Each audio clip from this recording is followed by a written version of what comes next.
Hello class 12th। In this video we will talk about the preparation of haloarenes. इसके पहले आपने अगर मेरी वीडियो देखी होंगी तो उसमें हमने बात की थी preparation of haloalkanes, okay, by the hydrocarbons या फिर एक्सचेंज हेलोजन्स एलीन्स के साथ। तो जो भी रिएक्शंस थी वो मेनली किसका प्रिपरेशन कर रही थी, हेलो एल्केन्स का। अब हम जो यहाँ पे दो रिएक्शंस पढ़ने वाले हैं वो है about the preparation of hello arenes, ठीक है। सो फर्स्ट रिएक्शन है with this electrophilic substitution reaction. इस रिएक्शन में बेटा हम रिएक्शन करवाते हैं टाइलुइन की किसके साथ, हमारे X2 के साथ। ओके, तो हमारी जो नेक्स्ट रिएक्शन हो रही है बेटा, हम किस में करवा रहे हैं, टाइलुइन के साथ रिएक्शन करवा रहे हैं X2 और in the presence of iron. और ये रिएक्शन कहाँ करवाई जाती है, डार्क में करवाई जाती है। सो जो बेटा हमारा X2 है वो शुड बी Br या फिर Cl। सिर्फ Br होगा, Cl होगा, ना ही हम यहाँ पर F का यूज़ कर सकते हैं एंड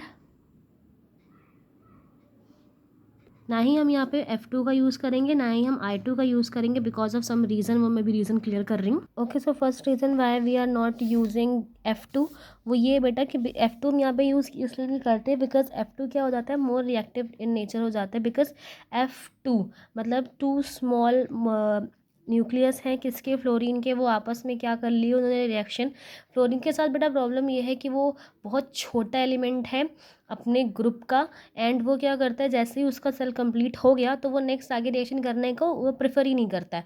सो F2 जब फॉर्मेशन हो जाती है सो वो मोस्ट रिएक्टिव है एक दूसरे को लेकर। मतलब F2 फॉर्मेशन हो गया सो वो ब्रेक ही नहीं होते, तो आफ्टर आगे रिएक्शन नहीं हो सकती, ठीक है। I2 के साथ प्रॉब्लम ये हो जाती है कि यहाँ पर एक अजीब सी क्वालिटी आप I2 की देखेंगे कि इस रिएक्शन में वो क्या करता है, रिवर्सिबल नेचर हो जाता है उसका। सो कभी भी हमें अगर आयोडीन का फॉर्मेशन करना है या फिर ऐसे टाइलुइन के साथ अगर हमें आयोडीन की रिएक्शन करवानी भी है सो उसके लिए एक स्ट्रॉन्ग ऑक्सीडाइजिंग एजेंट का यूज़ करना पड़ता है जो कि क्या है, हमारा HNO3। तो अगर आपको आयोडाइ I2 के साथ रिएक्शन करवानी है तो वहाँ पे आपको HNO3 ऑफ कोर्स लिखना पड़ेगा और F2 रिएक्शन नहीं करेगा बिकॉज जो उसकी रिएक्टिविटी अपने में हाई रिएक्टिविटी है, अपने आप को इतना स्ट्रांगली बॉन्डेड कर लेता है कि वो ब्रेक ही नहीं हो पाता इस रिएक्शन में। ओके, सो अब हम रिएक्शन की तरफ वापस बढ़ते हैं। जाके हमने देखा कि टाइलुइन के साथ हम रिएक्शन करवा रहे हैं X2 की and X2 should be BrNCl, ठीक है। तो अब जब इसकी रिएक्शन करवाते हैं बेटा तो यहाँ पर होता क्या है, जैसे कि मैंने आपको बताया था about the position ortho and para. तो X2 है, सो होता क्या है बेटा, एक तो हमारा X जाके अटैच हो जाता है on the para position, okay, here CH3, ठीक है। पहले तो एक तो लग जाता है मैं ऑर्थो पोजीशन पर, ये हमारी ऑर्थो पोजीशन है तो एक एक्स यहाँ पे लग जाता है। एंड वन मोर थिंग, एक और प्रोबेबिलिटी है वो क्या है कि नेक्स्ट वो कहाँ पर लग जाए, हमारे पैरा पोजीशन पे लग जाता है। सो यहाँ पर भी एच लग जाता है, ठीक है। अब अगर हम बात करें ये ऑर्थो हेलो एरीन कह सकते हैं या फिर हेलो टाइलुइन्स कह सकते हैं क्योंकि टाइलुइन के साथ रिएक्शन करवाई। एंड ये क्या है, पैरा हेलो टाइलुइन, ठीक है। अब जो बेटा प्रोबेबिलिटी की बात करें या फिर मेजर एंड माइनर की बात करते हैं यहाँ पर, तो मेजॉरिटी में क्या बनेगा बेटा, हमारा ये बनेगा जहाँ पर पोजीशन कहाँ पर है, पैरा में। एंड जो ऑर्थो में पोजीशन में है वो कैसा बंद होता है, माइनर इन नेचर या फिर बहुत कम बनेगा। रीज़न क्या है बेटा यहाँ पर, बिकॉज जब आपको पता है कि ऑलरेडी यहाँ पे CH3 लगा हुआ है तो इस कार्बन के ऊपर एक जो क्लाउड है इलेक्ट्रॉन्स के वो क्या होते हैं यहाँ पर ऑलरेडी पहले से मौजूद हैं, ठीक है। एंड जब ये हेलोजन यहाँ पर अटैच होता है तो हेलोजन अपना क्लाउड लेकर आता है। क्लाउड इन द सेंस जो मूवमेंट ऑफ इलेक्ट्रॉन है तो वो क्या करते रहते हैं, आपस में टकराते भी हैं या फिर एक फ्रिक्शन उनसे जनरेट हो जाता है। तो ये कैसे होते हैं, कुछ अनस्टेबल टाइप के होते हैं, ठीक है। इसीलिए कैसे होते हैं, माइनर होते हैं, टूटते हैं बनते हैं, टूटते हैं बनते हैं, ठीक है। एंड मेजॉरिटी में अगर हम बात की जाए तो वो यहाँ पर पैरा पोजीशन का बनता है बिकॉज ये जो यहाँ इलेक्ट्रॉन क्लाउड है या फिर जो यहाँ इलेक्ट्रॉन क्लाउड है वो जस्ट अपोजिट है एक दूसरे के, तो बिल्कुल फ्रिक्शन वहाँ पे कुछ जनरेट नहीं होता, जिसकी वजह से ये जो सब्सटेंस है जो कि ये हमारा पैरा हेलो टाइलुइन, इसकी जो प्रोबेबिलिटी ज़्यादा होती है मेजर अमाउंट में वो यहाँ पर बनता है। तो ये फर्स्ट रिएक्शन है जिसमें हमने रिएक्शन करवाई विद द टाइलुइन एंड हमें क्या मिला, हमारा एक हेलो एरीन्स मिला। Next reaction, the most important reaction, अभी तक आपने जितनी भी रिएक्शंस पढ़ी हैं उन सब में वो सबसे ज़्यादा इंपॉर्टेंट है, वो भी एक नेम रिएक्शन है, सैंडमेयर रिएक्शन, और वो अक्सर पूछी जाती है। सो मोस्ट इंपॉर्टेंट आप उसे टिक कर लें और ऑफकोर्स उसके बारे में बहुत अच्छे से पढ़ें। सो जो हमारी लास्ट रिएक्शन है of for the hello arenes, वो है हमारी सैंडमेयर रिएक्शन। ऑफकोर्स ये भी बेटा एक कैसी एक नेम रिएक्शन है, जैसे कि मैंने पहले बोला कि नेम रिएक्शन बहुत ज़्यादा इंपॉर्टेंट होती हैं, तो आप इन्हें याद रखें। The most important name reaction है ये, अक्सर पूछी जाती हैं।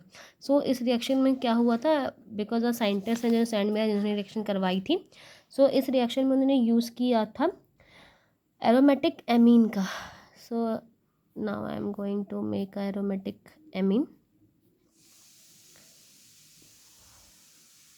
सो यहाँ पे बेटा हमने जो रिएक्शन करवा रहे हैं वो करवा रहे हैं विद द एरोमेटिक एमाइन की रिएक्शन करवा रहे हैं with the sodium nitrate in the presence of HX, और जो टेम्परेचर है वो 273 टू 278 केल्विन, यानी कि 0 से 5 डिग्री सेल्सियस तक के बीच का टेम्परेचर है। सो इस रिएक्शन में जब ये रिएक्शन उन्होंने परफॉर्म करवाई तो पहला एक इंटरमीडिएट कंपाउंड बना, दैट इज, सो जो हमने रिएक्शन करवाई थी विद द एमाइन, उसके बाद एक इंटरमीडिएट कंपाउंड बनता है। जो इंटरमीडिएट कंपाउंड बना है बेटा, उस कंपाउंड का नाम है हमारा बेंजीन डाइज़ोमियम हैलाइड। यहाँ पर बेसिकली होता क्या है, जो हमारा HX हमने यूज़ किया था उससे जो जो X है वो क्या करता है, वो H2 को रिप्लेस करके वो उसकी जगह ले लेता है NH2 प्लस NX माइनस यहाँ पर बन जाते हैं। सो ये जो इंटरमीडिएट कंपाउंड बना है इसका नाम है बेंजीन डाइज़ोमियम हैलाइड। हैलाइड हम यहाँ पे यूज़ कर रहे हैं, अगर हमने Cl यूज़ किया होता तो बनता बेंजीनियम डाइज़ोमियम क्लोराइड, अगर हम ब्रोमाइड यूज़ करते तो बेंजीनियम डाइज़ोमियम क्लोराइड ब्रोमाइड बनता, और अगर आयोडाइड यूज़ करेंगे तो आयोडाइड बनेगा, ठीक है। बट अब जो इसके आगे की जो नेक्स्ट रिएक्शन है उसमें हम अभी तो जो यहाँ पे जो मैंने HX लिखा है ना, इस HX की जगह HCl हो सकता है, HBr हो सकता है, HI हो सकता है, फ्रॉम हेयर यहाँ तक। HF तो बिल्कुल नहीं होगा, बिकॉज द सेम रीज़न, वो रिएक्शन ही नहीं करेगा, ठीक है। अब जो इसके आगे की, बिकॉज ये क्या इंटरमीडिएट कंपाउंड है तो रिएक्शन यहाँ पे ख़त्म नहीं हुई, इसके आगे जो नेक्स्ट रिएक्शन होगी उसमें जो X है वो सिर्फ Cl होगा या तो Br होगा, बिकॉज जो I है वो यहाँ पर वो रिएक्शन नहीं करता, अगेन वो अपनी इरिवर्सिबल वाली जो प्रॉपर्टी है उसको शो करता है। ओके, सो जो हमारा ये बेंजोनियम डाइज़ोनियम हैलाइड बना हुआ है इसको हम अब ट्रीट करेंगे विद द Cu2X2, एंड यहाँ जो हमारा X है वो शुड क्या होना चाहिए, या तो Cl या तो Br।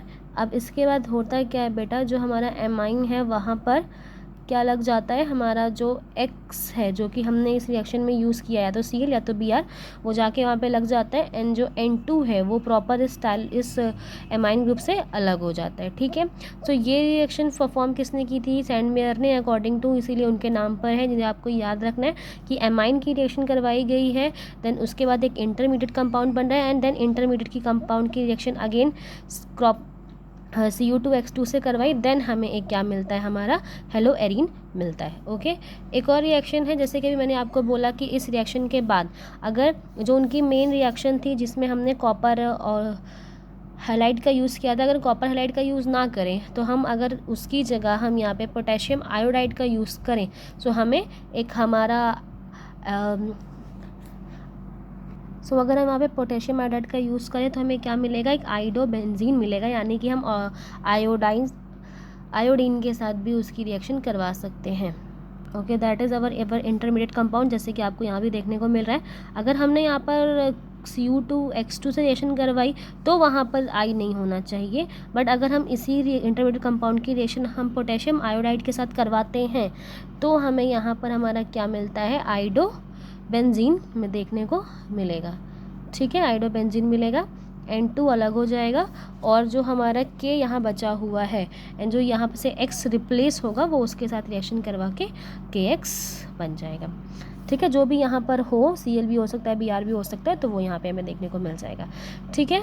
तो बेटा जो ऊपर जो सैंडमेयर की रिएक्शन है, स्टार्टिंग की जो ऊपर की रिएक्शन है, फर्स्ट तो आपको यहाँ पे अमीन के साथ ही रिएक्शन करवानी जिससे एक इंटरमीडिएट कंपाउंड बने, देन इंटरमीडिएट कंपाउंड की अगर रिएक्शन आप Cr2 Cu2X2 से करेंगे, देन हमें जो एराइल हैलाइड मिलेगा वो वहाँ पर X की जगह Cl भी हो सकता है, Br भी हो सकता है। एंड अगर हम उसको पोटेशियम आयोडाइड के साथ ट्रीट करते हैं तो हमें वहाँ क्या मिलेगा, आयोडोबेंजीन यहाँ पर हमें देखने को मिलता है। So it's very important reaction, बहुत इंपॉर्टेंट रिएक्शन है, अक्सर पूछी जाती हैं। जितनी भी नियम रिएक्शन है आप उन्हें प्लीज़ अच्छी तरीके से पढ़ें, बिकॉज वो एग्ज़ाम में अक्सर पूछी जाती हैं। So from